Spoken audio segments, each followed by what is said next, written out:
আমরা এর সেই উপর পরিসরে গণ আন্দোলন দেখার জন্য আমরা প্রস্তুত আছি।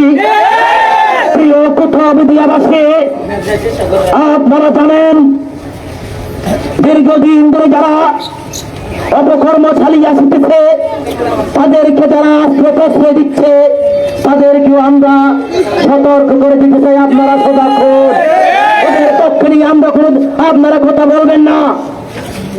গোয়েন্দা তথ্য ভিত্তিতে কারা জড়িত আছে কারা জড়িত নাই সোলসেরা বিশ্লেষণ করে তাদেরকে আইনের কাঠগড়ায় দাঁড়ানো হবে। আজকে আমি, কালকে তারেক, আজকে আরেকজন করে করে তারা এইভাবে হত্যা করতে থাকবে। আমি আশা করি প্রশাসনের দৃষ্টি আকর্ষণ করছি, এই তারেক হত্যার যারা মূল হোতা আছে, যারা আসামি আছে, তাদেরকে অবিলম্বে গ্রেফতার করে দৃষ্টির আওতায় আনার জন্য আমি অনুরোধ জানাচ্ছি। আসসালামু আলাইকুম রহমতুল্লাহ। এবং আমি যা শুনছি, যারা এই সন্ত্রাসী কার্যকলাপের সাথে জড়িত, যারা হত্যাকাণ্ড ঘটিয়েছে, তাদের একদম নিকটতম আত্মীয় বলতেছে ওরা নাকি রাতে ছাগল নিয়ে জবাই করে খেয়ে ফেলছে, বিভিন্ন ধরনের অপকর্ম করছে, তাদের জানের হুমকি দিই। কিছুদিন আগে আমি দুরংবাজার সুগাহত ও বিক্ষুব্ধ জনতা, দুরংবাজারের ব্যবসায়ী বৃন্দ, আসসালামু আলাইকুম রহমতুল্লাহ। আজকে দুরংবাজারের সকল ব্যবসায়ী বৃন্দ তাদের দোকানপাট বন্দরে সকাল থেকে বন্ধ রেখে তারেক হত্যার প্রতিবাদে দুরংবাজারের চৌরাস্তার মাথায় মিছিল উত্তর জমায়েত হয়েছে। আমি সকলকে ব্যবস্থাপনা কমিটির পক্ষ থেকে ধন্যবাদ ও মোবারকবাদ জানাই। তারেককে হত্যা করা হয়েছে, আপনারা সকলেই জানেন, অবগত আছেন। কুতুবদিয়া থানায় একটা মামলাও দায়ের করা হয়েছে। একজন আসামি গ্রেপ্তার হয়েছে, বাকি আসামিগুলো পলাতক। আপনারা গত 6 তারিখও একটা মানববন্ধন করেছিলেন সংক্ষিপ্ত সময়ের নোটিশে। সেই মানববন্ধনে আপনারা অনেকেই বক্তব্য রেখেছেন, অনেককে আলটিমেটাম দিয়েছেন, অনেককে এই প্রশাসনকে অবহিত করেছেন। আমি জানি এবং বিশ্বাস করি কারা কিভাবে কাদের মদদে এই তারেককে হত্যা করা হয়েছে। পুলিশ প্রশাসন থেকে বাংলাদেশের সকল গোয়েন্দা সংস্থার কাছে এগুলি রিপোর্ট আছে। আমরা ব্যবসায়ীদের পক্ষ থেকে আজকের এই মানববন্ধন থেকে দাবি জানাই, অতি দ্রুত বাংলাদেশ এখন ডিজিটাল যুগ, স্মার্ট বাংলাদেশে পদার্পণ করতে যাচ্ছে। সুতরাং এই মুহূর্তে কোন আসামি কোথায় অবস্থান করছে এটা প্রশাসনের জানার খুব একটা বেশি সময় লাগে বলে আমি মনে করি না। ওসি সাহেব আমার সাথে কথা বলেছেন, উনি 5টার সময় দুরংবাজারে আসবেন, দুরংবাজার ব্যবস্থাপনা কমিটির সরকারি অফিসে বসবেন। আপনারা সকল ব্যবসায়ীরা ওখানে থাকবেন, আপনাদের সাথে উনি কথা বলবেন। এখানে পুলিশের এই মামলার আয়ু থেকে শুরু করে অনেক অফিসার বৃন্দ এখানে এসেছেন, তারা আপনাদের সাথে কথা বলেছেন। তাদের সাথে কথা বলে যেটা জানলাম, তারা ইমিগ্রেশনের চিঠি দিয়ে রেখেছে যাতে তারা বিদেশে পালাই যেতে না পারে। আমি অত্যন্ত খুশি হয়েছি। তবে এই খুশি আপনার 24 ঘন্টা 72 ঘন্টার বেশি থাকবে না, কারণ এই যুগে এই সময়ে এই আসামিদেরকে গ্রেফতার করতে এত সময় লাগার কথা নাই। আপনারা যতই কালক্ষেপণ করবেন ততই মানুষের মধ্যে সন্দেহ দানা বাঁধবে। সেটা কি? সেটা তারা যেহেতু একটা ছাত্র সংগঠনের নাম ব্যবহার করে, ছাত্র সংগঠন খারাপ না, ছাত্র সংগঠনের এই কুলাঙ্গার গুলাই হচ্ছে খারাপ। এই কুলাঙ্গার গুলাকে এই হত্যাকারী গুলাকে ওই ছাত্র সংগঠন থেকে বহিষ্কারের দাবি জানাই। এই কুলাঙ্গারের কারণে গোটা ছাত্র সমাজ কলুষিত হতে পারে না। ছাত্র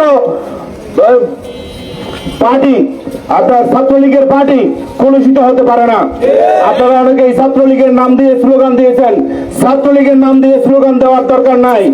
তারা অবশ্যই আমি আমাদের মাননীয় সংসদ সদস্য সহ তাদের ঊর্ধ্বতন নেতৃবৃন্দের কাছে দাবি রাখি, এই সমস্ত কুলঙ্গারদেরকে অতি সত্বর তাদের সংগঠন থেকে বহিষ্কার করা হোক।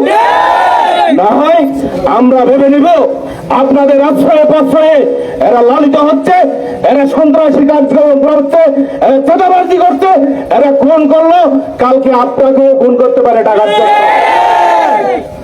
আপনি যতক্ষণ তাদেরকে টাকা দিবেন ততক্ষণ আপনার পক্ষে স্লোগান দেবে। যদি টাকা না দেন, এই উপজেলার নির্বাচনে দেখেছেন আপনারা স্লোগান কেউ দেয়নি। সুতরাং আপনারা যতক্ষণ টাকা দিবেন ততক্ষণ আপনারা নিরাপদ, না হয়ে এই কুলাঙ্গার খুনিদের কাছে আপনারাও নিরাপদ না। আর প্রশাসন যদি দ্রুত ব্যবস্থা না নেয়, তাহলে প্রশাসন ভালো করেই জানে এই কুতুবদিয়ার সন্ততিষ্ঠ মানুষ বারবার এখানে খুনে রক্তে রঞ্জিত হচ্ছে, মদত দিচ্ছে, কারা এগুলোর সাথে জড়িত। এই কুতুবদিয়াতে তো কোনো খুনের কোনো ইতিহাস নাই। 13 দিনের ব্যবধানে 2টা খুন। এটা কি আমাদের প্রশাসনের নীরবতা, নাকি কাকি, নাকি কারো লালিত করছে এদেরকে? তো আমরা সাংবাদিক ভাইদের মাধ্যমে এটা জানতে চাই। আমরা সাংবাদিক ভাইরা এখানে উপস্থিত আছে, প্রিন্ট মিডিয়া, ইলেকট্রনিক মিডিয়া, আপনাদের কাছে আমরা অত্যন্ত কৃতজ্ঞ। আপনারা শুরু থেকে এটার ব্যাপারে সোচ্চার এবং বিভিন্ন লেখনের মাধ্যমে আপনারা সারা বাংলাদেশের আনাচে কানাচে এটাকে সরিয়ে দিয়েছেন। আমরা আপনাদের মাধ্যমে স্বরাষ্ট্র মন্ত্রণালয়ের কাছে দাবি রাখি, স্বরাষ্ট্র মন্ত্রণালয় স্পেশাল টেক কেয়ার করবে এই মামলাটার ব্যাপারে। কারণ এই কুতুবদিয়া হচ্ছে একটা শান্তশিষ্ট কুতুবদিয়া, খুনের রেকর্ড নাই, কিন্তু এখন কেন বারবার খুনের রেকর্ড হচ্ছে? কার কারণে? আমি দাবি রাখি আপনারা অতি সত্বর এই খুনিদেরকে গ্রেফতার করে রিমান্ডে নিয়ে তাদের গডফাদার কারা তা বের করতে হবে। ওই গডফাদাররা বারবার দরুন বাজারে এসে বিভিন্ন চাঁদাবাজি থেকে শুরু করে বিভিন্ন কার্যক্রম পরিচালনা করে। আমরা তারেক হত্যার পর এটা জানতে পারছি। আপনারা ব্যবসায়ীদের উদ্দেশ্যে বলি, আপনারা যদি নীরব থাকেন তাহলে এরকম চাঁদা দিতেই থাকতে হবে, এরকম তারেক খুন হতেই থাকবে। নীরবতার সুযোগ নাই, তবে আইন হাতে তুলে নেওয়ারও সুযোগ নাই। আমরা আইন হাতে তুলে নেব না, আমরা প্রশাসনকে সাথে নিয়ে আমরা তাদেরকে প্রতিহত করব। আমরা ব্যবস্থাপনা কমিটি আপনাদের এই দরুন বাজারের 900+ দোকানের নিরাপত্তার সাথে 3 স্তরের নিরাপত্তার ব্যবস্থা করেছি। আমরা পুরো দরুন বাজারকে লাইটিং এর ব্যবস্থা করেছি, পুরো দরুন বাজারকে সিসি ক্যামেরার আওতায় এনেছি, পুরো দরুন বাজারকে নাইট গার্ডের পাহারায় এনেছি। সুতরাং আপনাদের চিন্তা করার কোনো কারণ নেই। আমরা ব্যবসায়ীরা এই দরুন বাজার, আপনারা ব্যবসায়ীরা মনে রাখবেন, এই দরুন বাজার এই 3 ইউনিয়নের সর্বস্তরের মানুষের আবেগের জায়গা, বিনোদনের জায়গা, বসার জায়গা, ব্যবসার জায়গা। সুতরাং 3 ইউনিয়নের মানুষ এই দরুন বাজারকে কোনোদিন ছোট করে দেখে না।